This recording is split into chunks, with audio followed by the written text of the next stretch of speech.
This is Wayne of Cave Creek, and I just want to share some ideas that I have about knife design, what works for me, and what I have found that's useful to me.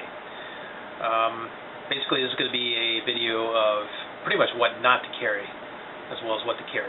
The first thing I'm going to start off with, I love Spyderco's, and this one was an everyday carry for me for a long time, the Spyderco Delica. It's thin, not very obtrusive in the pocket. The pocket clip has a tip down, so when you pull it out, you can immediately open it. Has a nice positive lock, and the blade takes a very good edge, and it's a hollow ground blade, and they're not too expensive.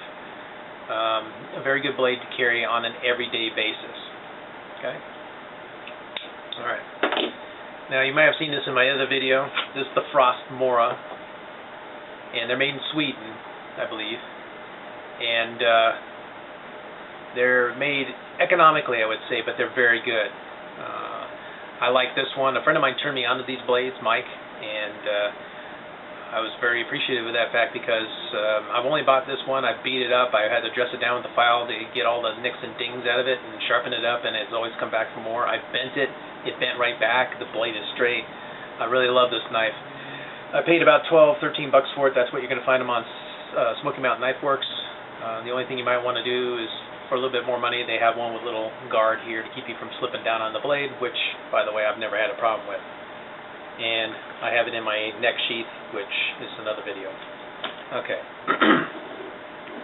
Now I'll talk about scallop blades, or rope cutting blades, whatever you want to call them. Now, this is a Spyderco Rescue. It's the shorter one.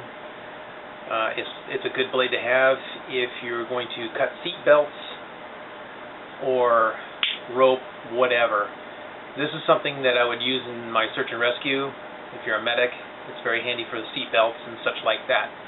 However, unless you're going to cut a lot of seat belts and rope, these scallops here will not make a clean cut. They're no good for woodworking, really, in my opinion. They're difficult to keep sharp.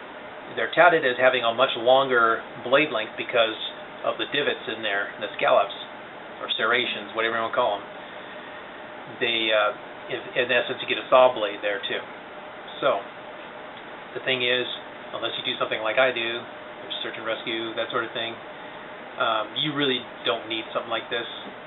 It's not really that useful. Okay. That said, then you got combo blades. This is a Benchmade Osborne design, and it's got what's called a Wharncliffe blade. I really like this blade except for this section of scallops in here.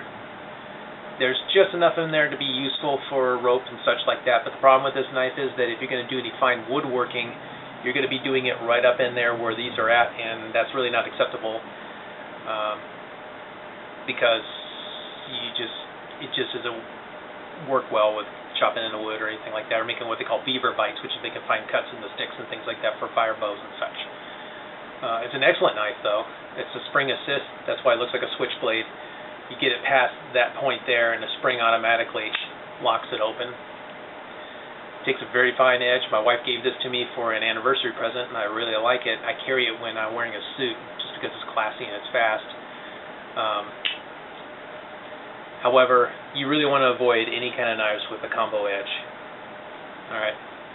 You can cut rope and seat belts with just a plain edge just as well, and they won't get jammed up. So avoid those. I know a lot of K-bars have those too, and they don't work for me.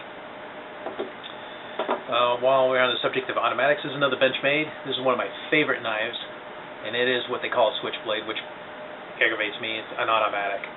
The safety's on the back, you open that up, push the button, and that deploys. This is D2 tool steel. I've got this thing so sharp right now, I could probably rest it against my finger and get a nasty cut. Got a nice deep finger choil here for a good positive grip. And to unlock it, you press that button.